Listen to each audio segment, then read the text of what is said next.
লঞ্চের আগেই লিক হয়ে গেল স্পেসিফিকেশন মটোরোলার একটি নতুন স্মার্টফোনের, আর স্মার্টফোনটির নাম মটোরোলা এডজ 40 নিও।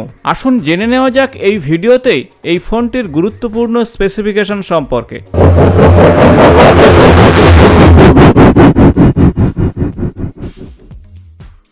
ডিসপ্লে থাকছে 6.55 ইঞ্চ POLED, ফুল HD+ ডিসপ্লে পাবেন এবং 144 হার্জ রিফ্রেশ রেট। গিগবেঞ্চের তথ্য অনুযায়ী ফোনটিতে থাকছে মিডিয়াটেক ডাইমেনসিটি 1050 চিপসেট। ফোনটিতে 8GB র্যামের সঙ্গে 256GB ইন্টারনাল স্টোরেজ পাবেন। ক্যামেরার ক্ষেত্রে ডুয়েল রিয়ার ক্যামেরা থাকছে, একটি 50 মেগাপিক্সেল প্রাইমারি ক্যামেরা সেন্সার এবং অন্যটি 13 মেগাপিক্সেল সেকেন্ডারি সেন্সার থাকছে। একইভাবে একটি সেলফি ক্যামেরা পাবেন 32 মেগাপিক্সেল এবং ভিডিও কলিং করতে পারবেন।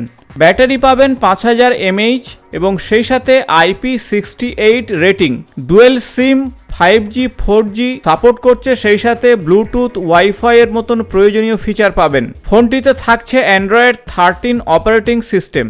এই স্মার্টফোনটিতে 360 ডিগ্রি ভিডিওগ্রাফি করতে পারবেন এবং সেই সাথে LED ফ্ল্যাশ লাইট থাকছে। ফোনটিতে front panel punch hole cut out design দেখতে পাবেন।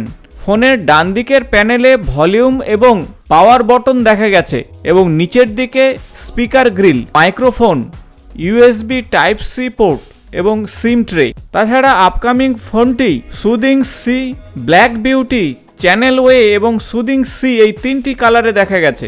মটোরোলা এডজ 40 নিও ফোনটি প্রায় 36,000 টাকার কাছাকাছি ভারতীয় মুদ্রাতে পেয়ে যাবেন। আশা করব ভিডিওটি ইনফরমেটিভ হয়েছে। ভালো লাগলে বন্ধুদের সঙ্গে অবশ্যই শেয়ার করবেন। নতুন কোনো স্মার্টফোনের বিষয় নিয়ে অবশ্যই আপনাদের সঙ্গে হাজির হব। আজ এই পর্যন্ত, নমস্কার।